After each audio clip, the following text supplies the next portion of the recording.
히스기야가 왕이잖아요. 한 나라의 대표인 것이죠. 국가를 잘 경영했어요. 최선을 다했고 하나님 앞에서 자기의 마음을 들이면서 열심히 한 왕이었어요. 하지만 말년에 미끄러져 자빠졌죠. 하나님 앞에서 교만한 것이죠. 서 있는 자는 넘어질까 조심하는 말씀이 이거지 않을까 생각이 드네요. 이 사실을 알고 있는 이사야가 히스기야에게 찾아와서 예언을 하죠. 조상들이 쌓아온, 우리 선조들이 쌓아온 모든 재물들이 바벨론으로 옮겨질 거예요.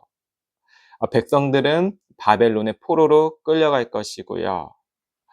이 상황이 된 것은 히스기야가 바벨론 사신들에게 왕국에 있는 그 창고를 보여줌으로써 이것은 내가 다 했고 하나님께서 나에게 축복을 주셨는데 내가 한 일이 더 많아라는 그런 교만성에서 나온 그런 예언들입니다.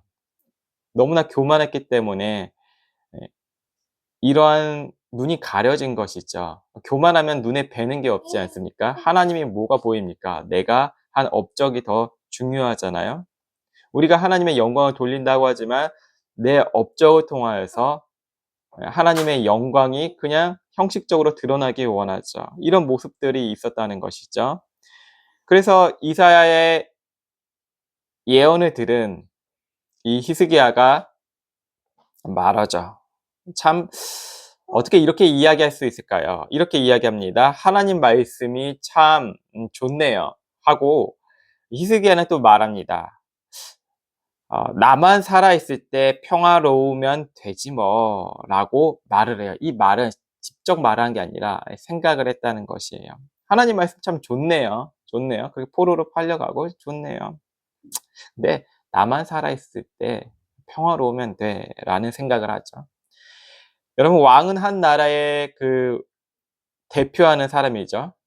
다시 말하자면 이 왕 자체가 인간을 대표하는 것입니다. 우리가 아담을 보아도 왕 같은 모습이죠. 왕의 모습을 가지고 있죠.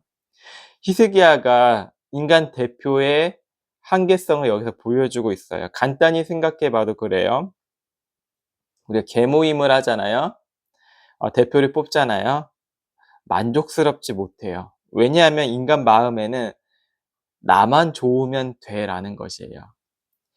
대표도 그러고요. 함께 모여있는 공동체 구성원들도 나만 좋아야 되는 것이에요. 무조건 만족이 되어야 돼요. 하물며 우리가 이 세상의 정치를 바라봐도 국가 권력의 정치들을 가진 사람들이 다 못마땅하죠. 만족스러운 그런 결과물들을 주지 못하죠. 왜 그럴까요? 나만 평화로우면 돼. 나만 좋으면 되는데 전혀 그 분배가 이루어지지 않아서 그래요. 대표를 뽑는 모습들, 이런 모든 인간의 본성들은 나만 좋으면 돼, 나만 평화로우면 돼 라는 것이죠. 히스기야의 모습과 똑같지 않나요? 우리의 모습이죠, 이게. 히스기야도 내 생애에는 전쟁이 일어나지 않네. 그럼 나만 좋으면 돼 라고 생각을 하는 것이죠. 우리가 아담이 인간을 대표한 것을 알고 있어요. 우리가 생각을 하죠. 이 아담 이 새끼라고 이야기를 하잖아요. 이 새끼라고. 왜 이렇게 심하게 새끼라는 말까지 할까요? 아담이 곧 우리인데 아담이 선악과를 먹지 않았으면 우리 이 고통에 있지 않았을 거야 라고 생각을 해요. 아담이 어떻게 하와라는 이 여자한테 말에 홀려가지고 어리석게 선악과를 먹었지? 야, 귀도 팔랑귀다.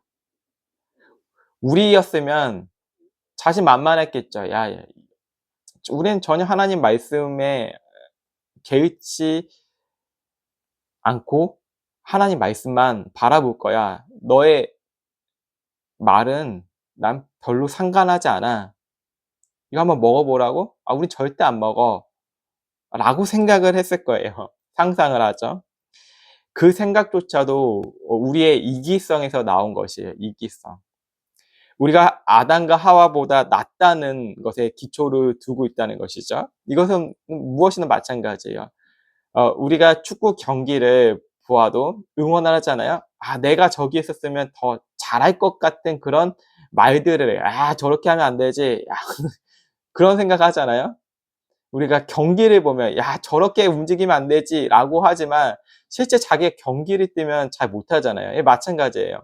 우리 인간은 아, 저렇게 하면 아, 안 되지라고 이렇게 평가와 훈수는 하지만 실제는 잘 못해요.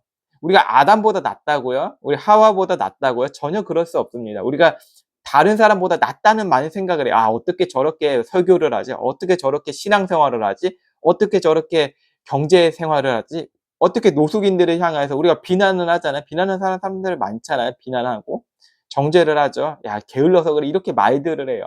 하지만 우리가 그 상황에서 살아보면 전혀 다른 환경이 펼쳐져요.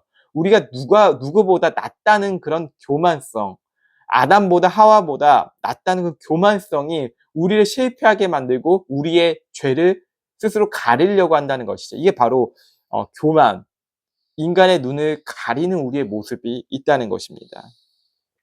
저는 이사야 40장의 말씀을 보면서 느꼈어요. 많이 느꼈어요. 인생이 참 치열할 수밖에 없다는 것을 느꼈습니다. 자신의 왕국을 세우려면 치열하게 경쟁하며 싸워야 돼요. 히스기야와 같이 아, 나만 행복하면 돼. 아, 내 시대에 전쟁 안 일어나면 됐지. 라는 세상에서 우리의 마음은 가지고 있다는 것이죠. 나만 더 가지고 모으고 만족을 느끼는 게 인간 사회라는 것이에요. 여러분, 남의 자식이 잘 되면 좋을까요? 내 자식이 잘 되면 좋을까요? 내 자식이 잘 되면 좋잖아요. 내 자식이 더 사랑스럽죠. 당연한 거죠. 내 자식이 잘 돼야 되고 내 남편, 내 아내가 더 행복해야 되잖아요. 이게 무엇이죠? 경쟁을 해야 될 수밖에 없는 거예요. 내가 저 사람보다 더 많은 것을 가지고 더 행복한 사람처럼 보여야 돼라는 우리의 그 나만 행복하면 돼라는 어, 나를 정의를 기초하고 있다는 것이죠. 나의 정의는 나만 행복하면 돼. 이게 한두 사람의 문제가 아니라 모든 사람의 문제가 있기 때문에 우리 세상은 이렇게 어렵고 힘들게 돌아가고 있다는 것이죠. 내가 비록 이 자리에 행복을 느낀다고 하지만 이 행복을 위해서 누군가는 희생되어지고 누군가는 낙오되어져야 된다는 것이죠. 우리가 기복신앙 하잖아요. 아, 기복신앙 참 문제가 많죠. 라고 말을 하지만 정말 문제는 나만 잘 되는 것이 기복신앙이에요. 이게 우리 안에 있어요. 모든 것이 나의 중심이라는 것이에요. 나만 잘 되면 돼 라는 것이죠. 분명히 나만 잘 되면 낙오자가 있어야 되잖아요. 우리가 좋은 아파트를 이렇게 청약을 부으면서 당첨을 기다려요. 근데 저절로 당첨이 될까요? 그렇지 않잖아요. 누군가는 떨어져야 되잖아요. 낙오자가 있고 예, 실패자가 있어야 되잖아요. 그것을 놓고 우리는 기도하죠. 아, 좋은 아파트에 내가 경쟁해서 잘 되게 해 주세요. 우리 기도 제목을 이렇게 붙여 놓잖아요. 누군가 실패해야 돼요. 누군가 떨어져야 돼요. 자녀들을 좋은 대학 가라고 우리가 기도를 하잖아요. 수험생을 위한 기도. 다른 자녀들이 떨어져야 좋은 대학을 가요. 전혀 복음과 관련 없지만 교회는 그런 기도회를 열죠. 다른 종교들도 열고 있으니까요. 안 열면 성도들이 기분 나빠하죠. 우리 교회는 자녀들을 수험생들을 별로 생각하지도 않는 것 같아요. 얼마나 힘든데. 여러분, 자녀들이 좋은 대학교가 아닌 하나님의 뜻에 따른 학교를 가는 게 좋은 학교가 되는 게 아닐까요? 세상의 기준에서 바라보는 좋은 학교가 아니고 하나님의 원하시는 그 자리에 있는 학교가 좋은 학교가 되지 않을까요? 내 직업과 내 형편과 내 위치가 세상의 기준에는 형편없어 보여도 하나님이 원하시는 자리에 있다는 게 바로 좋은 자리가 아닐까요? 우리가 생각을 해봅시다. 좋은 대학교를 가기 위해서 더 깊게 기도회를 준비하는 사역자들이 있잖아요. 사역자들은 눈치를 볼 수밖에 없어요. 이것을 통하여서 성도들이 꼭 자녀들이 좋은 대학교를 가야 되니까. 왜 사역자들은 눈치를 볼까요? 단당 교육자와 담임 교육자, 부교육자 있죠? 눈치를 봐야 돼요. 왜요? 평화로워야 하니까. 이 행사를 열어서 평화로워야 하니까. 인위적으로 만든 평화죠. 가리기 위한 것이죠. 실제적으로 강단에서 이렇게 설교를 한다고 하시면 마음이 어려워지고 불편해질 거예요. 왜 그럴까요? 하나님의 뜻과 우리의 뜻은 다르기 때문이죠. 처음에는 불편하고 어렵고 힘들고 죄가 드러나지만 그 이후에 죄가 드러남을 통하여 회개가 되면 오히려 평안이 밀려오는 게 복음의 방식이에요. 인위적으로 만든 평화는 나쁜 일들이 생기면 잠식시켜요. 그게 히스기야의 방식이에요. 인간의 방식이고. 나만 내 시대에 전쟁 안 일어나잖아. 그럼 된 거지 뭐. 내 시대에 사역이 잘 되고 있잖아. 나쁜 일이 생긴다고 야 그런 일들이 교회에서 생겼다고 덮어버려. 그러면 된다는 것이죠. 요즘 사람들끼리 가짜 뉴스 이야기 많이 하잖아요. 이런 단어가 많이 들려요. 가짜 뉴스, 가짜 뉴스. 서로 가짜 뉴스라고 해요. 좌편향, 우편향. 서로 좌우 정치인들이 좌파를 지지하고 우파를 지지하는 사람들 가짜 뉴스를 많이 이야기해요. 여기만 가짜 뉴스가 있을까요? 연예계에서도 가짜 뉴스가 참 많죠. 그로 인해 상처받은 사람들도 많고요. 이 가짜 뉴스는 여러분 지금만 있는 것이 아니라 뭐 아니땐 굴뚝에서 연기 난다고 이렇게까지 이야기하잖아요. 오해를 받으면서 살다가 이렇게 힘들게 어려움을 겪은 사람들이 이 인류 역사상 얼마나 많았을까요? 구약 시대에도 가짜 뉴스가 참 많았어요. 거짓이 있다는 거잖아요, 거짓. 평화를 줄 것만 같았지만 그것은 진짜 거짓 소식이라는 것이었죠. 거짓 선지자들은 평화를 계속 이야기하죠. "야 하나님이 심판하지 않을 거야. 야 절대 심판하지 않아. 하나님은 공의롭고 좋으신 분이셔. 사랑이 많으신 분이셔. 어떻게 인간을 심판하고 지옥에 보내시겠냐. 말도 안 돼. 그런 가짜 하나님 믿지 마." 자기의 말로 자기의 위치를 지키고 자기가 평화롭고 싶어 하는 것이 거짓 선지자들의 모습이에요. 인간 모두가 자기의 의지를 가지고 살아가면 행복할 수 있을 것이라 말을 해요. 하나님을 배제한 채 하나님의 말씀이 필요 없다고 생각을 해요. 하나님의 뜻은 전하지 말고 우리 종교 지도자들이 우리를 위한 평화의 소식을 만들자는 것이죠. 그게 인본주의라는 것입니다. 인류 역사상 전쟁이 그친 적이 단 한 번도 없습니다. 크고 작은 전쟁은 계속 지속적으로 이루어졌어요. 지도자들은 사람들을 선동하죠. 대중을 흥분시키죠. 전쟁에서 이기면 우리가 이 승리에서 이기면 행복할 것입니다. 말을 합니다. 사람들은 그것을 믿습니다. 지도자들은 사람들을 다스리면서 좋은 말들로 정치를 합니다. 하지만 정치는 결코 깨끗하지 않죠. 왜 정치가 깨끗하지 않을까요? 인간에 내재된 그 죄에 대해서 생각하지 않고 있기 때문입니다. 어떤 곳에서 보면 정치인들이 와서 이렇게 교회에서 이야기를 하잖아요. 다른 정당은 나쁘고 우리 정당만 좋습니다. 이렇게 이야기를 하자 그때 사람들 아멘을 하더라고요. 믿는다는 것이죠. 이게 무슨 일일까요? 하나님 말씀에 아멘을 해야 되는데 요즘 시대에는 지금 시대에는 정치인들의 말에 아멘을 한다는 것입니다. 정치인들이 강당에 서서 이야기를 아멘을 한다는 것이죠. 왜냐하면 정치인들은 모두 자기 이성과 자기 안락함을 위해 출발하기 때문입니다. 여러분 정치인들을 뭐 여의도에 있는 사람들이 이야기하는 게 아니라 우리의 인생의 모든 사람들이 우리를 이끌려고 할 때 인간이 인간을 자기의 방식, 자기의 평화의 방식으로 이끌려고 할 때 문제가 생긴다는 것입니다. 자신을 속이고 이웃을 속이는 행위가 우리의 모습이라는 것이죠. 우리는 자신이 가지고 있는 죄성을 숨기고 싶어 합니다. 드러나는 것을 수치로 여기죠. 이 죄에 대해서 수치가 되지 않게 심리학으로 대응하기도 하고, 야, 이거 수치, 죄에 대한 것은 다 아무것도 아니야. 인간이 살아오면서 겪었던 일들이 상처로 남아서 자아 형성에 좋지 않아서 에고와 슈퍼에고가 잘 이루어지지 않아서 생긴 것들이야. 이렇게 이야기를 한다는 거죠. 교육학적인 방식으로 야 죄는 그게 아니라는 것이지. 죄는 환경에 따른 것이야. 부모의 그런 어리석음이야. 라고 이야기를 하고 있죠. 가린다고 덮은다고 하지만 평화는 이루어지지 않아요. 제가 요즘에 가끔 가다 보는 이혼 숙녀라는 프로그램이 있어요. 거기에서 부부의 갈등이 회복되길 원하죠. 근데 그 프로그램의 진정한 목적 뭐죠? 시청률이죠, 시청률. 그 부부가 이후에 어떻게 되든 상관이 없어요. 시청률만 잘 나오고 감동을 주면 돼요. 그게 인간의 방송국이 만들어낸 것이에요. 좀 다른 말이지만 우리 한국 언론에서는 트럼프가 당선 안 되고 해리스가 당선된다고 이야기를 했어요. 사람들은 이거를 믿었죠. 그리고 우리 정치인들도 해리스에 대해서 중심으로 뒀죠. 근데 우리 마음에서는 우리가 원하는 것을 선동하고 이끌려고 해요. 근데 실제적으로는 트럼프가 됐죠. 왜 그럴까요? 실제 우리가 마음에 원하는 것을만 중점적으로 두다 보면 다른 것들이 보이지가 않아요. 이 마찬가지예요. 우리의 마음의 소원은 죄를 원하는 것이고 죄의 소원대로 살아가는 것이에요.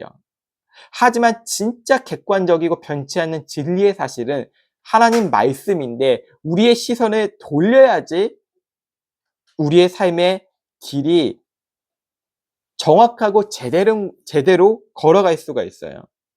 어떻게 제대로 걸어갈 수 있냐면 바로 하나님의 말씀입니다. 하나님의 말씀. 이사야서 40장에서는 인간 한 사람의 그런 부도덕한 그런 죄성을 39장에서 이야기하고 40장에서는 이제 선포가 되죠. 너희 하나님이 가라사대 너희는 위로하라 내 백성을 위로하라. 이사야 40장은 세례 요한을 예언해요. 세례 요한을. 세례 요한은 외치는 자의 소리였잖아요. 외치는 자의 소리. 3절에 보시면 외치는 자의 소리여 가로되 너희는 광야에서 여호와의 길을 예비하라. 사막에서 우리 하나님의 대로를 평탄케 하라. 이 40장 말씀이 세례 요한을 예언하고 있어요. 여러분. 우리는 이런 세상 속에서 세례 요한의 모습과 같이 위로받는 자의 모습이 되어야 돼요. 다시 말해서 무슨 뜻이냐면 사랑받는 자는 위로받는다는 것이에요. 사랑받는 자는. 위로는 무엇일까요? 위로. 우리가 사람들을 향해서 위로하잖아요. 장례식을 가면 위로하고 아니면 시험이 떨어진 사람이나 진급시험에서 떨어진 사람 그런 사람들을 위로하잖아요. 주변에서 괜찮아 다시 잘 되겠지 이렇게 위로를 해요. 세상적인 위로 방식은 한시적이라는 것이죠. 한시적. 왜 한시적일까요? 위로를 통해서 평화를 줄 것만 같아요. 우리가 유명한 상담가들이 이 TV 프로그램에 나와서 말을 하잖아요. 과거에 이렇고 어렵고 아픔이 있었군요. 이러면서 위로를 하지만 정작 제대로 된 위로가 되지 않아요. 눈물을 흘린다고 그 당시에는 막 감정을 쏟아내지만 위로가 되지 않아요. 왜 위로가 되지 않을까요? 그냥 덮는 거예요. 평화라는 방식으로 지금 평안하고 내 상담 방식으로 이 사람이 평안하면 좋겠다. 보여지는 것만. 정작 내면에 있는 것은 위로가 될 수가 없다는 거예요. 위로는 회복이 되어야 된다는데 진짜 회복이 되지 않아요. 우리가 이사야서 40장을 보면 외치는 소리가 있는데 그것은 위로가 되는데 어떻게 위로가 되냐면 예수님께서 말씀하세요. 애통하는 자는 위로를 받는다. 무엇이죠? 팔복의 말씀이에요. 복을 받는데 진짜 복이 무엇이냐면 애통할 때 꺼이꺼이 우는 거예요. 막 눈물이 쏟는 거예요. 막 찢어지는 거예요. 가슴이. 무엇으로 찢어지죠? 어떻게 하면 우리가 위로를 받을 수 있나요? 그것은 죄를 회개하고 진정으로 슬퍼하는 자가 진짜 위로받을 수 있어요. 무엇이라고요? 나의 죄에 대해서 진짜 슬퍼하는 자. 나의 죄에 대해서. 기독교 역사에 성령 충만한 방식, 성령의 역사의 방식은 어떠한 형태로 이루어졌냐면 인간의 인위적인 모습으로 우리가 회개를 하는 것이 아니고 하나님의 말씀이 진정으로 선포되어지고 그 메신저, 설교를 전한 메신저가 중심이 되는 게 아니라 오직 하나님의 말씀만 중심적으로 선포되어질 때 그때 하나님께서 작정하신 사람들에게 무엇이 이루어지냐면 회개의 눈물이 쏟아져요. 폭포처럼 쏟아져요. 왜 회개의 눈물이 쏟아지냐면 나의 죄를 해결할 수 없는 것에 대해서 애통하기 시작돼요. 베드로가 하나님 말씀을 선포할 때 그 형제들은 우리가 그러면 어떻게 해야지 이 죄사함을 받을 수 있겠습니까? 라고 이야기해요. 갈팡질팡한다는 것이죠. 내 죄가 너무 크게 드러났다는 것을 현실적으로 직면하게 돼요. 그때 눈물을 흘리고 쏟아요. 죄에 대해서 애통하는 사람들이 진짜 하나님의 위로를 받을 수 있다는 것입니다. 하나님께서 위로를 해주세요.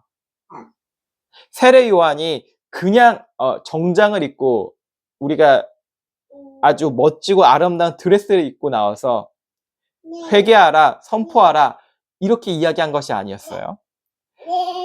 세례 요한의 생활 방식, 그리스도의 생활 방식은 보여줄 수밖에 없는 것이에요. 왜 세례 요한을 기록했을 때 왜 이 사람은 메뚜기와 석청을 먹는다 이것까지 기록하였을까요?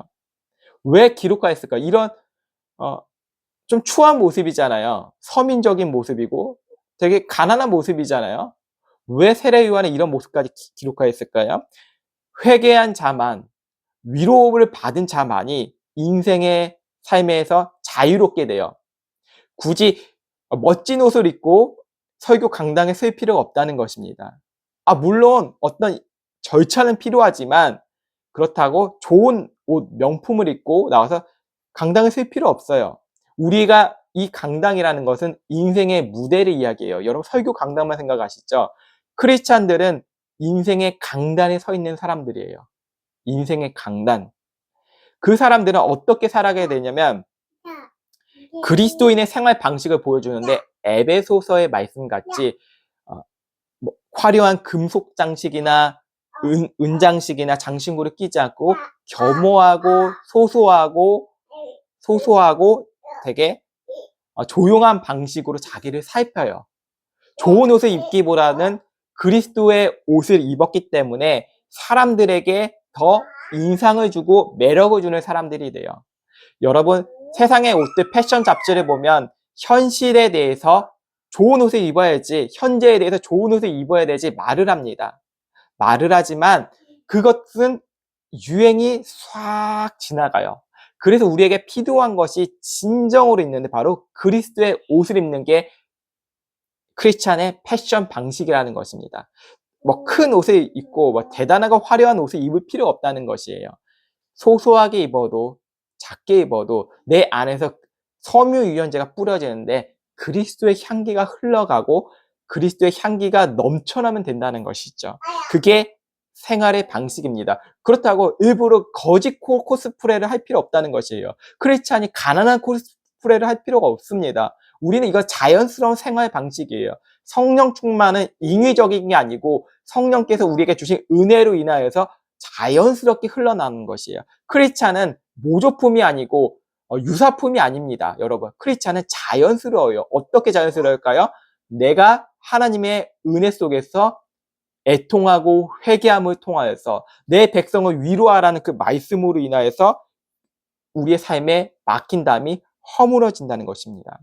우리가 사람과 사람 사이에서 왜 막힌 담이 있을까요? 나만 평화롭기 때문에 자기 성을 쌓는 방식이 커지잖아요. 이 막힌 담을 허물게 하시는 분이 누구시냐면 예수 그리스도예요. 에베소서 말씀에 보시면 하나님과의 그 막힌 담을 예수 그리스도께서 허무셨다는 것이죠. 자기의 육체로 십자가로 허무셨다는 것입니다. 그분의 막힌 담을 부서짐을 통하여서 우리가 어디로 가게 되냐면 막혔던 홍해가 갈라졌듯이 십자가의 그 휘장이 갈라지고 우리가 하나님 앞에 나아갈 수 있는 담력을 얻게 되는데 그게 바로 우리가 애통하는 방식, 우리가 눈물을 흘리는 방식, 우리가 아파하는 방식으로 하나님 앞에 나아가는 것입니다. 우리가 하나님 앞에 나아가면 나아갈수록 어떤 일이 벌어지냐면 인간과 인간 사이에 막혔던 담이 허물어져요. 여러분 관계가 좋지 못한 사람들이 기억나시나요? 여러분 하나님과의 관계가 좋지 못한다는 것입니다. 교회에서 예배를 드리고 있어도 여러분 생각나는 사람 있습니까? 갈등이 있는 사람 있습니까? 누구죠? 아직도 갈등이 해결되지 않았다고 하나님과의 관계가 해결되지 않았기 때문입니다.